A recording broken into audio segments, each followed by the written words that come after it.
الحمد لله الذي كتب الآثار ونسخ الآجال والقلوب عنده مفضية والسر عنده علانية الحلال ما أحل والحرام ما حرم والدين ما شرع والأمر ما قضى الخلق خلق والعبد عبد وهو الله رؤوف رحيم الحمد لله رب العالمين والعاقبة للمتقين والصلاة والسلام على سيد الأنبياء محمد خاتم النبيين وعلى آله وأصحابه أجمعين وعلى كل من تبعهم بإحسان إلى يوم الدين أعوذ بالله من الشيطان الرجيم بسم الله الرحمن الرحيم فبما رحمة من الله لنت لهم ولو كنت فظا غليظ القلب لانفضوا من حولك وقال النبي صلى الله عليه وسلم ليس منا من دعا إلى عصبية وليس منا من قاتل عصبية وليس منا من مات على عصبية صدق الله العظيم وصدق رسوله النبي الكريم ونحن على ذلك لمن الشاهدين والشاكرين والحمد لله رب العالمين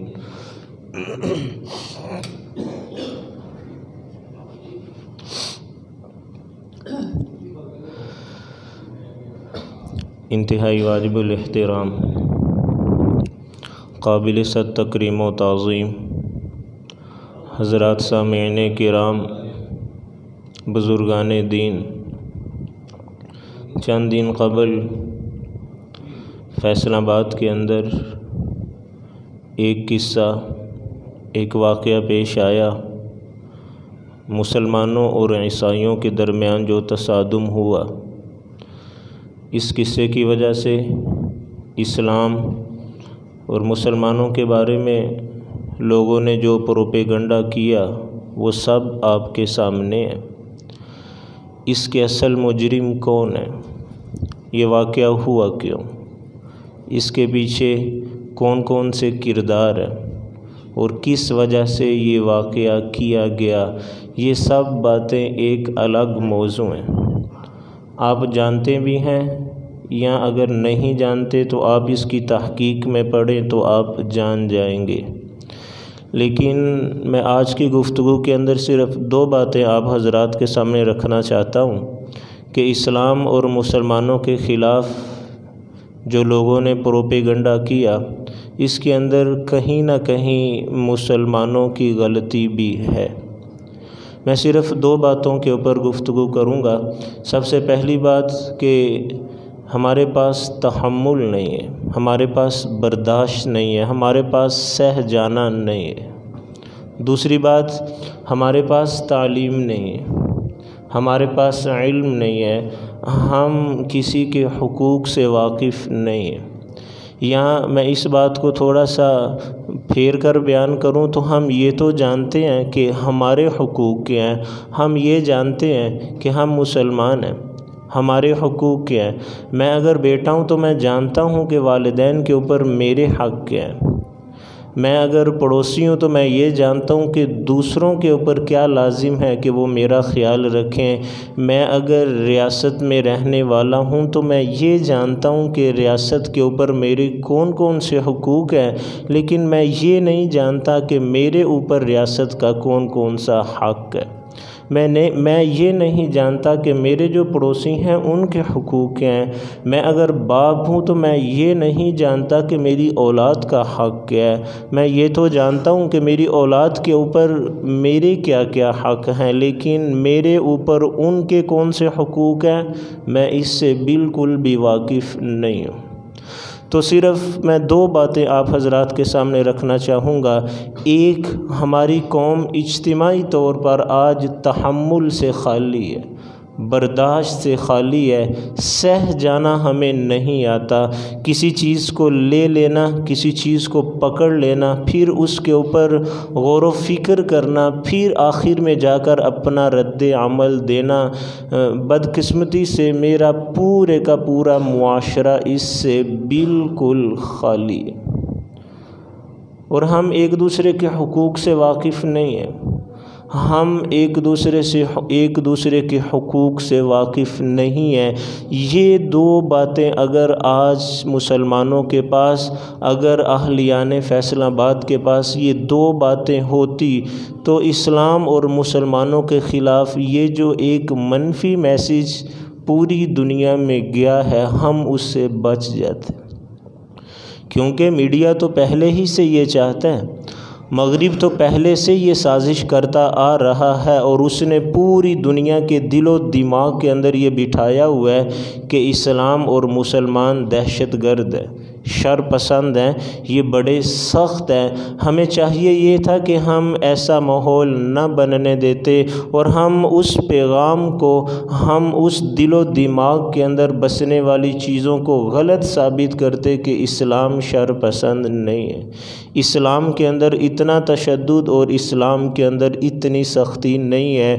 وہ جو مغرب اربوں کھربوں روپے لگا کر یہ پیغام دنیا کو دے رہا تھا، صرف تھوڑا سا ہم تحمل اور برداشت کا مادہ پیدا کر لیتے تو اس کے اربوں کھربوں پانی میں بہہ جاتے، لیکن وہ کامیاب ہوا اپنے امتحان میں۔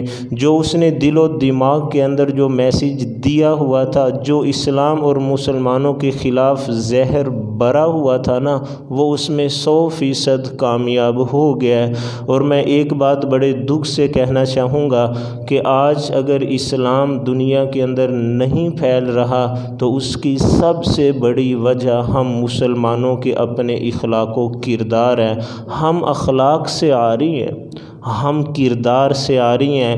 کیا وجہ ہے؟ جب اللہ کے نبی دنیا سے گئے تھے تو آپ نے چند صحابہ سے کہا تھا یہ میرا دین تمہارے حوالے ہے، تم نے غائبین تک پہنچانا ہے، تو صحابہ پھر پوری دنیا میں پھیل گئے تھے، اور اسلام صرف چند سالوں کے اندر پوری دنیا میں پھیل چکا تھا۔ آج کیوں رک گیا؟ آج ہمارا اخلاق نہیں ہے، آج ہمارا کردار نہیں ہے۔ آج اگر کوئی تھوڑے سے لوگ مسلمان ہو رہے ہیں، اسلام کی طرف آ رہے ہیں، تو وہ قرآن پڑھ کر، وہ نبی کی زندگی اور نبی کی سیرت پڑھ کر۔ آج میرے پاس کچھ بھی نہیں ہے، وگرنہ لوگ تو صرف صحابہ کی چال ڈال کو دیکھ کر مسلمان ہو جاتے تھے۔ مدینہ کے اندر اسلام سب سے تیزی سے پھیلا ہے، حالانکہ مدینہ کے اندر آ کر اللہ کے نبی نے تبلیغ نہیں کی۔ وجہ کیا ہے؟ آپ نے صرف اپنا خوبصورت اخلاق دنیا کے سامنے پیش کیا تھا، آپ نے صرف اپنا عالی شان اعمال دنیا کو دکھلائے تھے، تو ساری کی ساری دنیا آپ کی گرویدہ ہو گئی تھی۔ آج اسلام کے اندر اگر کوئی رکاوٹ ہے تو وہ مسلمان خود ہیں کہ ہمارے پاس ایسے عمل نہیں، ہمارے پاس ایسا اخلاق نہیں، ہمارے پاس ایسا کردار نہیں ہے کہ ہم غیر مسلموں کو دکھا کر مسلمان کر سکیں۔ اگر کہیں نہ کہیں اسلام پھیل رہا ہے، اور یقیناً پھیلے گا، تو وہ صرف اس بنیاد پر پھیل رہا ہے کہ وہ خود تحقیق کر رہے ہیں، وہ خود ریسرچ کر رہے ہیں، وہ خود اسلام کو پڑھ رہے ہیں، وگرنہ وہ مسلمانوں سے مایوس ہو چکے ہیں۔ تو میں نے آپ سے عرض کی کہ میں صرف دو باتیں آپ حضرات کے سامنے ذکر کروں گا۔ نمبر ایک، ہمارے پاس تحمل نہیں ہے، ہمارے پاس برداشت نہیں ہے۔ سب سے پہلی بات، تحمل کہتے کس کو ہیں؟ تحمل آپ خود جانتے ہیں، آپ کی اپنی زبان میں یہ لفظ بہت زیادہ استعمال ہوتا ہے۔ تحمل کہتے ہیں کہ کوئی قصہ ہے، کوئی واقعہ ہے، کوئی بات آپ کو ناخوشگوار لگی ہے، آپ کی مزاج طبیعت کے موافق اور مطابق نہیں ہے، تو آپ اس کے اوپر خاموش ہو جائیں، آپ اس کو سہ جائیں، آپ اس کو پی جائیں، آپ اس کے اوپر اپنا کوئی رد عمل نہ دیں۔ یہ بات اور یہ چیز تحمل کہلاتی ہے، اور یہ کتنا خوبصورت وصف ہے، یہ کتنی خوبصورت صفت ہے۔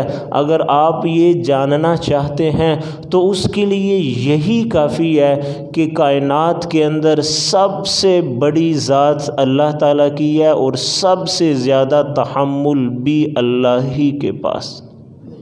یہی تو وجہ ہے کہ وہ صبح و شام ہمارے گناہ دیکھ کر بھی کبھی اس نے عذاب نہیں بھیجا۔ ہاں کو 100 سالوں کے بعد ایک دفعہ زلزلہ بھیج دے، ایک دفعہ سیلاب بھیج دے، ایک دفعہ قحط سالی بھیج دے تو وہ لوگوں کو صرف تنبیہ کرنے کے لیے ہے، لوگوں کو صرف بتلانے کے لیے ہے، لوگوں کو صرف اس بات کے اوپر تنبیہ کرنا چاہتے ہیں کہ اس سے آگے مت بڑھنا، اس سے آگے مت بڑھنا، صرف ڈانٹنے کے لیے، صرف بتلانے کے لیے کہ بس آگے نہ جانا، وگرنہ وہ اس سے بھی زیادہ برداشت کرنا چاہے تو وہ کر سکتا ہے۔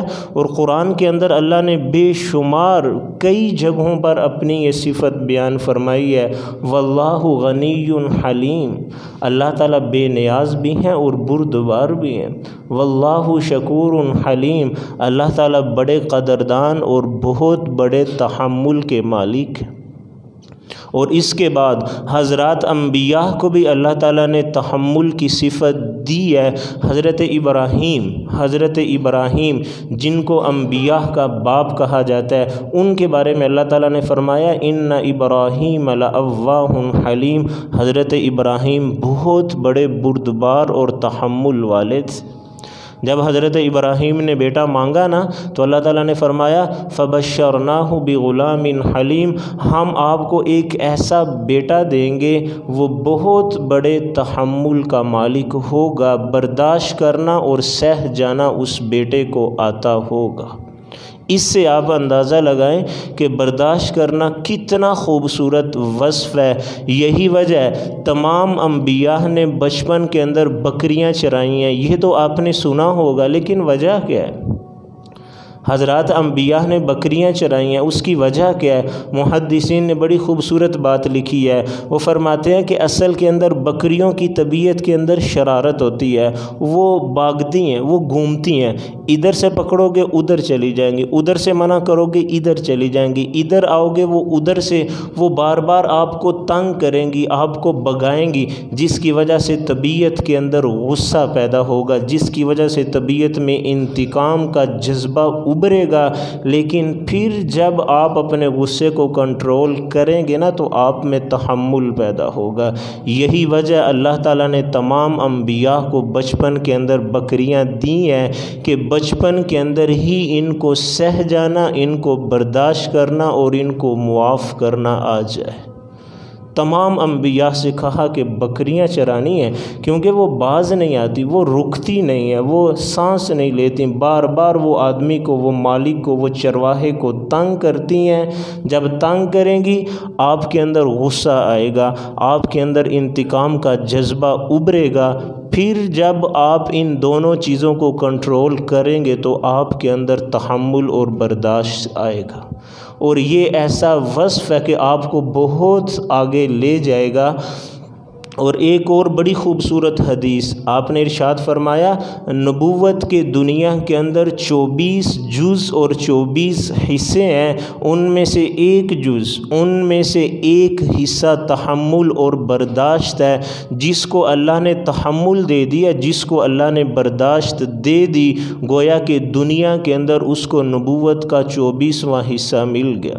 اس نے دنیا کے اندر نبوت کے 24ویں حصے کے اوپر عمل کر لیا۔ کب؟ کہ جب اس کے اندر تحمل آیا، جب اس کے اندر برداشت آئی، اس نے نبوت کے 24ویں حصے کو اپنے اندر سمو لیا، اپنے اندر بند کر لیا۔ اتنی خوبصورت صفت، اتنا خوبصورت وصف، لیکن آج جہاں نظر دوڑاؤ ساری کی ساری دنیا اس سے خالی اور اس سے سرے سے عاری نظر آ رہی ہے کہ تحمل نہیں ہے، کہ برداشت نہیں ہے۔ ہم کسی کی بات کو سہ جانا، اپنا کسی کی بات کو سہ جانا، ہم یہ سمجھتے ہیں کہ شاید یہ غلط بات ہے، شاید یہ کمی ہے، شاید یہ کوتاہی ہے، اور شاید یہ کمزور ہو جانا ہے۔ معاف کرنا ایسی بات نہیں ہے، سہ جانا برداشت کر جانا، یہ سب سے پہلے یہ اللہ کی صفت ہے۔ وہ برداشت کر رہا ہے تبھی تو ہم دنیا کے اندر موجود ہیں۔ اگر اس کو سہ جانا نہ آتا ہوتا، اگر وہ برداشت کرنا نہ جانتا ہوتا تو میں اور آپ ایک سانس بھی دنیا کے اندر آزادی کے ساتھ نہ لے لیتے، ہمیں وہیں وہ مار دیتا، ہمارے کلیجے پھاڑ دیتا، ہمیں زندہ دفن کر دیتا۔ وہ سمندر کو حکم دیتا کہ چڑھ جا، وہ ہواؤں کے فرشتے کو کہتا کہ ان کی ہڈیوں کو بکھیر دے، وہ آگ کے فرشتے کو کہتا کہ ان کو جلا دے، وہ زمین کے فرشتے کو کہتا کہ ان کو زندہ اپنے اندر نگل جا، لیکن اس کا تحمل دیکھیے، اس کی برداشت دیکھیے۔ صبح و شام وہ ہماری غلطیاں دیکھ رہا ہے لیکن کبھی بھوکا نہیں سونے دیا، صبح و شام ہماری کوتاہیاں دیکھ رہا ہے لیکن اس کے باوجود اس نے کبھی ہمیں لوگوں کے سامنے ذلیل نہیں ہونے دیا۔ اس سے بڑھ کر تحمل اور برداشت کی مثال دنیا اور کیا پیش کر سکتی۔ یہ دوسری بات تھی جو میں نے آپ حضرات کے سامنے ذکر کی ہے کہ تحمل اور برداشت قرآن اور نبی کی نگاہوں کے اندر، قرآن کی تعلیمات کے اندر یہ کتنا خوبصورت وصف ہے۔ تیسری بات کہ ہمیں برداشت کہاں کہاں کرنا چاہیے، اس کی تو بے شمار مثالیں ہیں، لیکن دنیا کے اندر سب سے زیادہ جن مسائل کا ہمیں سامنا ہے، ہمارے اندر تحمل نہیں، ہمارے اندر برداشت نہیں ہے، وہ ہے ہمارے اندر عصبیت۔ ہمارے اندر عصبیت، اہل علاقہ ایک دوسرے کا ساتھ دیں گے، پنجاب والے وہ اہل پنجاب کا ساتھ دیں گے، جو سندھی ہیں وہ سندھیوں کا ساتھ دیں گے، جو خیبر پختونخوا کے رہائشی ہیں وہ انہی کی سائڈ لیں گے، وہ نہیں دیکھیں گے کہ حق کیا ہے اور جھوٹ کیا ہے، سچ کیا ہے اور غلط کیا ہے، ظلم کیا ہے اور انصاف کیا ہے۔ اس بات کی طرف ہم جانا گوارا ہی نہیں کرتے۔ ہمیں صرف ایک چیز چاہیے کہ اس کی زبان کیا ہے، یہ اردو بولتا ہے، یہ پشتو بولتا ہے، یہ سندھی بولتا ہے، یہ بلوچی ہے، کہاں کا رہنے والا، اس کا رنگ کیا ہے، اس کی زبان کیا ہے، اس کا علاقہ کیا ہے۔ ہمارے ہاں صرف معیار یہ ایک چیز بن کے رہ گئی، عصبیت۔ اور اللہ کے نبی کا فرمان آپ سنیے گا، آپ نے فرمایا لیس منا من دعا الی عصبیہ، جس نے عصبیت کی طرف بلایا ہمارا اور اس کا کوئی تعلق نہیں ہے۔ لیس منا من قاتل عصبیہ، ہمارا اور اس کا کوئی تعلق نہیں جو عصبیت کی بنیاد پر لڑا۔ لیس منا من مات علی عصبیہ، جو عصبیت کے اوپر مرا، اس کا اور ہمارا کوئی تعلق نہیں ہے۔ اور دوسری حدیث کے اندر آپ نے ارشاد فرمایا جو عصبیت پہ مرا، اس بات پر مرا کہ ہم پٹھان ہیں، ہم پنجابی ہیں، ہم بلوچی ہیں، ہم سندھی ہیں، ہم نے انہی کا ساتھ دینا ہے، آگے نہ دیکھا کہ سچ کیا ہے، آگے نہ دیکھا کہ حق کیا ہے، آگے نہ دیکھا کہ انصاف کیا ہے، صرف اپنی زبان، اپنا رنگ، اپنی نسل اور اپنے علاقے کا ساتھ دیتے دیتے مر گیا۔ آپ نے فرمایا وہ جاہلیت کی موت مرا ہے، آپ نے فرمایا وہ جاہلیت کی موت مرا ہے۔ ایک دفعہ اللہ کے نبی کسی جنگ کے لیے تشریف لے جا رہے ہیں، ایک صحابی نے تلوار کے ساتھ دوسرے صحابی کو ہلکا سا مارا، مذاق میں مارا یا سنجیدگی میں مارا، لیکن بہرحال مارا۔ ایک مہاجر تھے، دوسرے انصار تھے، ان کے درمیان بحث، ان کے درمیان تکرار ہوا، تو جو مہاجر تھے اس نے مہاجرین کو آواز دی، جو انصاری صحابی تھے اس نے انصار کو آواز دی، مہاجرین آ جاؤ، دوسرے نے کہا انصار جمع ہو جاؤ۔ تو آپ نے شور سنا، آپ نے فرمایا یہ آوازیں کہاں سے آ رہی ہیں؟ تو لوگوں نے سارے کا سارا قصہ بیان کیا، تو آپ نے فرمایا دعوہ، اس کو چھوڑ دیجئے، فإنها منتنة، یہ تو ایک گندی بات ہے، یہ تو بدبودار وجہ ہے کہ تم صرف اس وجہ سے لوگوں کا ساتھ دو کہ یہ مہاجر ہے، تم صرف اس وجہ سے جمع ہو جاؤ کہ یہ انصار ہے، اس نے ہمیں بلایا ہے۔ آپ نے فرمایا یہ گندی، یہ بدبودار بات ہے، میں ان سب چیزوں کو اپنے پاؤں تلے روندنے کے لیے آیا ہوں، آج کے بعد کوئی عصبیت کی وجہ سے جمع نہیں ہوگا۔ تو سب سے پہلی بات ہم نے تحمل تحمل کرنا کہاں ہے، ہمارے اندر برداشت کہاں آنی چاہیے؟ جہاں آپ دیکھ رہے ہیں کہ لڑائی ہے، جھگڑا ہے، فتنہ ہے، فساد ہے، تو آپ صرف آنکھیں بند کر کے اس کے اندر اس وجہ سے نہ کود جائیں کہ یہ پنجابیوں کا معاملہ ہے، صرف اس وجہ سے اس کے اندر نہ شامل ہو جائیں کہ یہ پختونوں کا معاملہ ہے، یہ سندھیوں اور بلوچیوں کا معاملہ ہے۔ نہیں، آپ سب سے پہلے تحقیق کیجئے کہ وجہ کیا ہے، لڑائی ہوئی کیوں ہے، یہ فتنہ اور فساد ہوا کس بنیاد پر ہے۔ پھر آپ کو اگر لگے کہ یہاں پر پنجابی حق پر ہیں تو آپ 100 دفعہ ساتھ دیجئے، اور اگر آپ کو یہ لگے کہ یہ غلط ہیں پھر شامل نہ ہونا۔ اللہ کے نبی نے قطع تعلقی کا اعلان کیا ہوا ہے کہ عصبیت کی بنیاد پر جو لڑا ہمارا اور اس کا کوئی تعلق نہیں، جو مرا وہ جاہلیت کی موت مرا، اور جس نے عصبیت کی طرف کسی کو دعوت دی، کسی کو بلایا، آپ نے فرمایا اس کا بھی ہمارے ساتھ کسی بھی قسم کا تعلق نہیں ہے۔ تو یہ سب سے پہلا مقام ہے جس کا سامنا مجھے اور آپ کو سب سے زیادہ ہے۔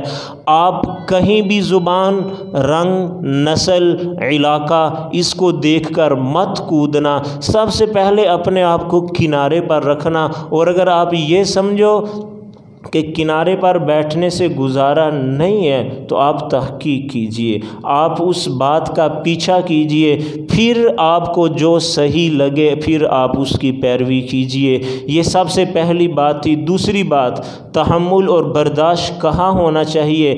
عام مقامات، جو پبلک مقامات ہیں، ان کے اندر اپنے اندر تحمل آنا چاہیے۔ حجۃ الوداع کے موقع پر آپ کے ساتھ تقریباً 1.25 لاکھ صحابہ تھے، تو آپ نے دیکھا کہ مختلف جگہیں ہیں، صحابہ ایک دوسرے سے آگے بڑھنے کی کوشش کر رہے ہیں، تو آپ نے سب کو روکا، آپ نے منع کیا، آپ نے ایک خطبہ دیا، اور ایک جملہ آپ نے ارشاد فرمایا، آپ نے فرمایا ایھا الناس، اے لوگو، السکینہ السکینہ، جو کام بھی کرو بڑے سکون، تحمل اور برداشت سے کرو، ایک دوسرے سے آگے بڑھنے کی کوشش مت کرو، ایک دوسرے سے آگے بڑھنے کی کوشش مت کرو، بلکہ مسلمان ہیں اور مسلمانوں میں جذبہ یہ ہونا چاہیے کہ میرا بھائی آگے بڑھ جائے، میرا بھائی پہلے کام کر لے، میرا پڑوسی مجھ سے آگے نکل جائے، چلے میں بعد میں آ جاؤں گا، کوئی بات نہیں ہے۔ تو تحمل کی دوسری جگہ،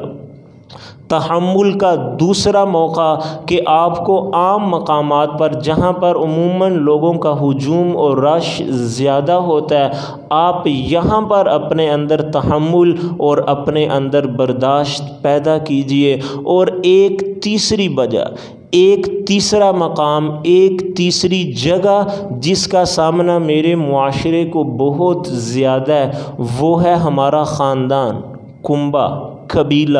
اس کے اندر بھی اگر آپ کامیاب فرد کے طور پر زندگی گزارنا چاہتے ہیں تو اپنے اندر تحمل پیدا کیجئے، اپنے اندر برداشت پیدا کیجئے۔ حضرت ابو ہریرہ سے ہے، وہ فرماتے ہیں میں ایک دفعہ اللہ کے نبی کے پاس بیٹھا ہوا، ایک صحابی آئے، یا رسول اللہ، اپنی قوم، اپنا کنبہ، اپنے قبیلے کے ساتھ میں صلہ رحمی کرتا ہوں، وہ میرے کے ساتھ قطع تعلقی کرتے ہیں، میں ان کے قریب ہوتا ہوں، وہ مجھے دور کرتے ہیں، میں ان کے ساتھ حسن سلوک کرتا ہوں، وہ میرے ساتھ سختی کرتے ہیں، اس مقام پر میرے لیے کیا حکم ہے؟ آپ نے فرمایا تو ہمیشہ سے اسی طرح زندگی گزارتا رہ، جب تک تو یہ کرتا رہے گا اللہ کی طرف سے ایک فرشتہ تیرا مددگار اور تیری نصرت کے لیے مقرر رہے گا، اللہ کی طرف سے ایک فرشتہ ہمیشہ تیرا دستے بازو بنے گا، تیرا مددگار بنے گا، تو کبھی پیچھے مت ہٹنا۔ اگر رشتہ دار قطع تعلقی کرتے ہیں تو کرنے دے، تو اور آگے بڑھ، اگر تو ان کے ساتھ حسن سلوک کرتا ہے، وہ تیرے ساتھ غلط رویہ اختیار کرتے ہیں، ان کو کرنے دے، تو اور آگے بڑھ، اگر تو ان کے قریب ہوتا ہے وہ تجھے اپنے سے دور کرتے ہیں تو ان کو کرنے دے، تو اور آگے بڑھتا جا، اللہ کی طرف سے ایک فرشتہ تیرا ہمیشہ ساتھی بنا رہے گا۔ یہ دوسرا مقام تھا، یہ تیسری جگہ تھی، یہ تیسرا مقام تھا کہ آپ نے تحمل سے کام لینا ہے، آپ نے برداشت سے کام لینا ہے۔ چوتھی جگہ، چوتھا مقام، آپ کے بچے ہیں، چھوٹے لوگ ہیں، آپ کے خادم ہیں، آپ کے ماتحت کام کرنے والے ہیں، آپ کے پاس ہنر سیکھنے والے ہیں، آپ ان کے ساتھ بھی کام کیجئے۔ حضرت ابو ذر بڑے مشہور صحابی ہیں، وہ ربضہ مقام پر رہ رہے ہیں۔ ایک صحابی کہتے ہیں کہ میں ان کے پاس گیا تو میں نے دیکھا کہ جو لباس ابو ذر نے پہنا ہوا تھا نا، وہی لباس ان کے غلام نے پہنا ہوا ہے۔ میں بڑا حیران ہوا، میں نے پوچھا ابو ذر یہ کیا کہ مالک اور مملوک، آقا اور غلام کے درمیان کوئی فرق ہی نہیں ہے، دونوں کا لباس ایک ہی قیمت کا ہے، اس کی وجہ کیا ہے؟ تو حضرت ابو ذر نے فرمایا میں نے اللہ کے نبی سے سنا تھا، بلکہ آپ نے مجھے کہا تھا یہ تمہارے بھائی ہیں جو اللہ نے تمہارے ہاتھوں کے اندر دیے ہوئے ہیں، ان کو ہمیشہ وہ کھلانا جو تم خود کھاتے ہو، اور ان کو ہمیشہ وہ پہنانا جو تم خود پہنتے ہو، اور ان کو ایسا کام مت کہنا جو کرنے کی یہ طاقت اور ہمت نہیں رکھتے۔ ہاں اگر کوئی ایسا کام کرنا پڑ جائے تو تم خود ان کا ساتھی بن جانا، ان کے مددگار بن جانا، صرف اکیلے ان کو وہ کام مت کرنے دینا، ان کو یہ کام مت کرنے دینا۔ اس کے اندر آپ کے بچے بھی ہیں، اس کے اندر آپ کے شاگرد بھی ہیں، اس کے اندر آپ کے ماتحت کام کرنے والے بھی ہیں۔ یہ چند ایک مقامات تھے جن کا سامنا میرے معاشرے میں سے تقریباً ہر ایک فرد کو کرنا پڑتا ہے۔ ہم ان جگہوں پر تحمل سے کام لیں، ہم ان جگہوں پر برداشت سے کام لیں۔ چوتھی بات، یہ تحمل آئے گا کیسے، یہ برداشت آئے گی کیسے؟ اللہ کے نبی کا فرمان، آپ نے فرمایا انما العلم بالتعلم وانما الحلم بالتحلم، علم آتا ہے سیکھنے سے اور تحمل آتا ہے برداشت کرنے سے۔ اگر آپ یہ چاہتے ہیں کہ ہم عالم بنیں تو آپ ہمیشہ سیکھتے رہیں، اور اگر آپ یہ چاہتے ہیں کہ ہمارے اندر تحمل آئے تو چھوٹی چھوٹی باتوں کو آپ سہ جانا سیکھیے۔ ہر بات کے اوپر اپنا رد عمل دینا، ہر بات کے اوپر غصہ کرنا اور ہر بات کے پیچھے پڑ جانا، اس سے تحمل آپ کے اندر نہیں آ سکتا۔ اور تحمل لانے کی دوسری چیز، تحمل انسان کے اندر کیسے آ سکتا ہے؟ آپ کو جس کے اوپر غصہ آیا ہے، ظاہری بات ہے وہ انسان ہے، اگر اس کے اندر غلطیاں ہیں تو اس کے اندر اچھائیاں بھی ضرور ہوں گی۔ یہ ممکن ہی نہیں ہے کہ کوئی انسان ہو وہ صرف غلطیوں اور گناہوں کا مجموعہ ہو، اس کے اندر نیکی اور اچھائی ایک بھی نہ ہو۔ ایسا انسان دنیا میں کوئی بھی نہیں، وہ کوئی کافر سے کافر ہی کیوں نہ ہو، کوئی منافق سے منافق ہی کیوں نہ ہو، جتنی بھی کسی کے اندر غلطیاں ہیں اچھائیاں بھی ضرور ہوں گی۔ حضرت حاطب بن ابی بلتع بڑے مشہور صحابی ہیں، مدینہ میں رہنے والے تھے، لیکن ان کے بیوی بچے مکہ کے اندر تھے۔ تو ایک دفعہ ایک چھوٹی سی غلطی ہوئی، اللہ کے نبی جنگ کی تیاری کر رہے تھے اہل مکہ کے خلاف، تو چونکہ ان کے بیوی بچے مکہ کے اندر تھے نا، تو ان کے دل کے اندر ان کی محبت تھی، خط لکھا کہ یہاں پر جنگ کی تیاری ہو گئی ہے، لہٰذا تم اپنی احتیاطی تدابیر مکمل رکھنا۔ جبریل نے آ کر اللہ کے نبی کو بتلا دیا کہ آپ کی یہ جو تیاری ہے نا، حضرت حاطب نے اس کو آؤٹ کر دی ہے، اس کو باہر بھیج دیا ہے۔ حضرت عمر کو پتہ چلا، کہا کہ یا رسول اللہ مجھے اجازت دیجیے، میں حاطب کی گردن اڑانا چاہتا ہوں۔ آپ نے فرمایا عمر ٹھہریے، رک جائیے، آپ نہیں جانتے حاطب بدر کے اندر شریک تھا، اور جو بھی اہل بدر ہیں اللہ تعالیٰ ان کے حالات سے خوب واقف ہے۔ جتنے بھی بدر کے اندر شریک تھے نا، اللہ تعالیٰ ان کے حالات سے خوب واقف ہیں، لہٰذا اگر حاطب کے اندر یہ ایک چھوٹی سی غلطی ہے تو اس کے اندر بہت زیادہ نیکیاں اور اچھائیاں بھی ہیں۔ ایک غلطی کی بنیاد پر کسی کو قتل نہیں کیا جا سکتا، تو اس سے درس ملتا ہے، اس سے سبق ملتا ہے۔ اگر آپ کو کسی کے اوپر غصہ ہے کسی بات کی وجہ سے، تو اس کے اندر اچھائیاں یقیناً بہت زیادہ ہوں گی۔ آپ غلطیوں کے اوپر پردہ ڈالیے، اس کی اچھائیوں کو یاد کیجئے، تحمل خود بخود آپ کے اندر پیدا ہو جائے گا۔ اور ایک تیسری صورت تحمل کیسے آ سکتا ہے، ایک دفعہ اللہ کے نبی جا رہے ہیں، آپ نے دو آدمیوں کو دیکھا کہ لڑ رہے ہیں، ایک نے دوسرے کو ایک جملہ بولا تو جس کو جملہ بولا گیا تھا نا، اس کا چہرہ سرخ، رگیں پھول گئی، منہ سے تھوک نکلنے لگی غصے کی وجہ سے، تو آپ دور کھڑے مسکرا رہے تھے۔ آپ نے فرمایا اس کے اوپر شیطان کا اس وقت غلبہ ہے، میں ایک کلمہ جانتا ہوں، اگر یہ شخص وہ کلمہ کہہ دے تو شیطان اس سے فوراً بھاگ جائے گا۔ صحابہ نے پوچھا یا رسول اللہ وہ کلمہ کون سا ہے؟ آپ نے اعوذ باللہ من الشیطان الرجیم پڑھا۔ آپ نے فرمایا تم میں سے جب بھی کسی کو غصہ آئے، غصہ ہمیشہ شیطان کی طرف سے ہوتا ہے، یہ جملہ بول لیا کرو، غصہ تمہارا ختم ہو جائے، تمہارا غصہ فوراً ختم ہو جائے گا۔ یہ پہلی بات تھی جو میں نے آپ حضرات کے سامنے ذکر کیا کہ ہمارے اندر تحمل نہیں، ہمارے اندر برداشت نہیں۔ دوسری بات کہ ہمارے پاس تعلیمات بھی نہیں ہیں، ہم علم سے خالی ہیں، ہم علم سے خالی ہیں۔ کفار کی بہت سی قسمیں ہیں، کفار کی بہت سی جماعتیں ہیں، ان میں سے صرف ایک جماعت کے حقوق میں آپ کے سامنے بیان کرنا چاہتا ہوں مختصراً۔ ذمی کس کو کہتے ہیں بھلا؟ کہ جو کسی ملک کے اندر، کسی اسلامی ملک کے اندر رہتے ہیں اور اسلامی قوانین کو وہ فالو کرتے ہیں، اس کے پیچھے چلتے ہیں، وہ ذمی ہے۔ اور اسلامی ریاست کی ذمہ داری ہے کہ ان کے حقوق کا مکمل خیال رکھے۔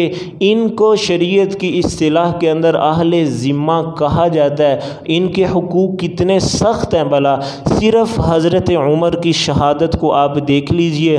حضرت عمر کو شہید کرنے والا ابو لؤلؤ فیروز مجوسی ذمی تھا، کافر تھا، اسلامی ریاست کے اندر رہ رہا تھا۔ اسلامی ریاست کو تسلیم کر کے جب اس نے حضرت عمر کے اوپر حملہ کیا، طبیبوں نے آ کر کہا کہ بچنے کے آثار نہیں ہیں، بچنے کے آثار نہیں ہیں، کوئی وصیت مسلمانوں کے لیے لکھ دیجئے۔ حضرت عمر نے 2 وصیتیں لکھوائی ہیں، ان میں سے سب سے پہلی وصیت حضرت عمر نے کہا کہ اہل ذمہ کے حقوق کا خیال رکھنا، ان کی عزت، ان کی جان، یہ سارے کے سارے محفوظ ہیں، کل قیامت والے دن تم سے اس کے بارے میں پوچھا جائے گا، کبھی بھی اہل ذمہ کو تکلیف نہ دینا۔ اس کی وجہ کیا ہے بھلا؟ محدثین فرماتے ہیں حضرت عمر نے یہ وصیت کیوں لکھوائی؟ اس کی وجہ یہ ہے کہ حملہ کرنے والا ایک ذمی تھا۔ حضرت عمر نے سوچا کہ کہیں مسلمان جوش، جذبہ، انتقام اور غصے کے اندر آ کر ذمیوں کو قتل نہ کر دیں، ان کے اوپر سختی نہ کریں، تو آپ نے اس خطرے کو بھانپ لیا، محسوس کر لیا اور فرما دیا کہ اہل ذمہ کی جان، مال، عزت، آبرو، ان میں سے ہر چیز محفوظ ہے، کسی کو بھی نقصان مت پہنچنے دینا، اگر نقصان ہوا تو کل قیامت والے دن تم سے اس کے بارے میں پوچھ ہوگی۔ یہ اہل ذمہ کے حقوق ہے، ہمیں ایک دوسرے کے حقوق سے بھی واقفیت ہونی چاہیے۔ آخری بات، آخری قصہ کہ ہر کام کرنے سے پہلے اگر ہم انجام کو دیکھ لیں تو ہماری زندگی بڑی خوبصورت، بڑی پرسکون اور بڑی ہی اچھی بن جائے گی۔ اللہ کے نبی جب مکہ فتح ہوا، آپ مکہ کے اندر، آپ حرم کے اندر داخل ہوئے تو آپ نے فرمایا میرا دل کرتا ہے میں بیت اللہ کو اسی طرح تعمیر کروں جیسے حضرت ابراہیم نے تعمیر کیا تھا۔ حضرت ابراہیم نے تعمیر کیسے کیا تھا بھلا؟